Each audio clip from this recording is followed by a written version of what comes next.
부산 한성교회 오늘의 밥 시간입니다. 4월 12일 목요일 오늘의 밥은 누가복음 21장 5절로 19절 말씀입니다. 어떤 사람들이 성전을 가리켜 그 아름다운 돌과 헌물로 꾸민 것을 말하매 예수께서 이르시되 너희 보는 이것들이 날이 이르면 돌 하나도 돌 위에 남지 않고 다 무너뜨려지리라. 그들이 물어 이르되 선생님이여, 그러면 어느 때에 이런 일이 있겠사오며 이런 일이 일어나려 할 때에 무슨 징조가 있사오리이까? 이르시되 미혹을 받지 않도록 주의하라. 많은 사람이 내 이름으로 와서 이르되 내가 그라하며 때가 가까이 왔다 하겠으나 그들을 따르지 말라. 난리와 소요의 소문을 들을 때에 두려워하지 말라. 이 일이 먼저 있어야 하되 끝은 곧 되지 아니하리라. 또 이르시되 민족이 민족을 나라가 나라를 대적하여 일어나겠고 곳곳에 큰 지진과 기근과 전염병이 있겠고 또 무서운 일과 하늘로부터 큰 징조들이 있으리라. 이 모든 일 전에 내 이름으로 말미암아 너희에게 손을 대어 박해하며 회당과 옥에 넘겨주며 임금들과 집권자들 앞에 끌어가려니와 이 일이 도리어 너희에게 증거가 되리라. 그러므로 너희는 변명할 것을 미리 궁리하지 않도록 명심하라. 내가 너희의 모든 대적이 능히 대항하거나 변박할 수 없는 구변과 지혜를 너희에게 주리라.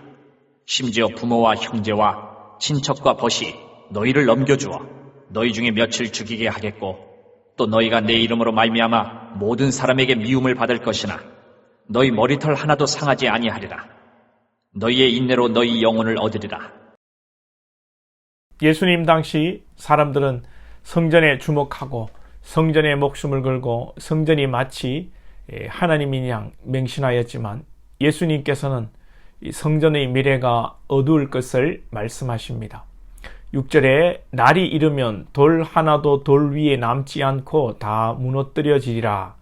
실제 성전은 로마에게 무너지게 되지만 예수님의 말씀은 성전된 당신께서 십자가에 달리실 것을 말씀하시는 것입니다. 그런데 신비롭지 않습니까? 성경은 역사를 통해서 예수님의 사역을 보여주시고 또 성경은 신비롭게도 성경의 역사가 반복되고 또 인류 종말을 그대로 투영하고 보여줍니다. 예수님 당시 사람들이 돌과 헌물로 성전을 꾸미고 이 성전을 목숨같이 여겼는데 사실은 이 성전을 우상 삼았던 것입니다. 지금 이 시대에도 교회마다 얼마나 우상을 만들고 우상을 섬기는지 모릅니다. 분명히 성경은 마지막 때에 환난과 징조와 어려움이 있을 거라고 말씀하시는데 교회마다 세상에서 어뜸이 되려고 하고 세상의 권세를 얻으려고 하고 세상 권세에 힘입어 복음의 확장이 아니라 교권을 확장하려는 그런 일들을 보이지 않습니까? 하나님의 나라를 세운다. 기독교 국가를 세운다. 복음을 전거한다. 그런 것으로 포장하고 있는 것이 여러분 보이지 않습니까? 오늘 본문은 신비롭게도 예수님의 시대와 오늘의 시대와 종말의 시대를 다 보여주시는 말씀입니다. 사람들은 시대가 말세다, 말세지말이다 하면서도 성경에서 말씀하시는 종말의 시대를 거부하고 있지요. 예수를 믿으면 마지막 날에 말세의 환난이 따르고 고통이 있다고 하여도 아니야. 교회는 세상에서 으뜸이 되고 교회는 세상에서 하나님의 영광을 나타내고 교회는 세상에서 잘 되어 본이 되어야 한다. 그렇게 생각합니다. 이렇게 가르치는 교회는 여러분 반성경적이죠. 저는 거짓 교사, 거짓 선지자라고까지 말하고 싶지만 잡혀갈까봐. 사랑하는 성도 여러분, 하나님을 증거하고 하나님의 나라를 증명하는 일은 세상에서 교회가 세상 영광을 얻고 돌과 헌물로 성전을 꾸민 것처럼 좋은 대형 건물을 지어 교회로 만들고 외벽을 대리석으로 그렇게 치장하는 것이 아닙니다. 교회의 능력은 여기 있는 것이 아닙니다. 예수님께서는 교회가 환난을 당하고 핍박을 받고 세상으로부터 조롱을 당할 때에 13절에 이 일이 도리어 너희에게 증거가 되리라.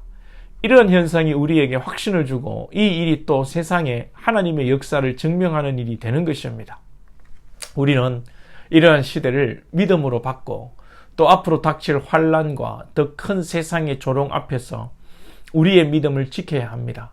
앞으로 우리의 신앙적 미래는 장밋빛이 아닙니다. 말세에 분명히 대환난의 시대가 있고 적그리스도의 실제적인 출현이 있는 것입니다. 이러한 시대를 바라보며 우리 예수 잘 믿기 바랍니다. 예수 잘 믿기 바랍니다. 예수를 믿어도 때로는 가난하고 병들고, 예수를 믿어도 영광이 기다리는 것이 아니라 환난과 핍박이 기다리고 있다고 할지라도 신앙을 놓지 않고 더욱 기도하고 말씀 보고 찬송 가운데 소망을 가지고 나아가야 합니다. 할렐루야. 이 마지막의 때에 우리는 인내해야 합니다. 18절 19절에 너희 머리털 하나도 상하지 아니하리라. 너희의 인내로 너희 영혼을 얻으리라. 주님께서 우리를 지켜주신다고 약속하십니다. 이는 그저 되는 것이 아니라 우리의 인내로 되어지는 것입니다. 물론 성령께서 택하신 백성들에게 인내할 힘을 주실 줄 믿습니다. 세상의 조롱과 악인의 형통 앞에서 낙심하지 말고 주님의 다시 오심을 기다리는 신앙을 해야 합니다. 칼빈의 5대 교리 중에 마지막이 성도의 견인입니다. 하나님께서 택한 백성들이 마지막 세상에서 어려운 환경과 여건 속에서 포기하지 않고 타협하지 않고 믿음으로 인내하게 하신다는 것입니다. 우리 모두가 어렵고 힘든 신앙의 여정을 가게 됩니다. 믿음이 성숙하여 진다고 하여 고난이 없어지는 것이 아니라 믿음이 크면 클수록 고난은 더욱 크기 때문에 더 큰 고난을 이김으로 더 큰 영적 영광을 얻고, 믿음이 크면 여러분 사탄이 가만히 있지를 않습니다. 그럼에도 불구하고 우리는 성령께서 인내하게 하실 것입니다. 할렐루야. 하나님께서 머리털 하나 상하지 않게 하실 것입니다. 믿으시고 승리하시기를 주님의 이름으로 축복합니다.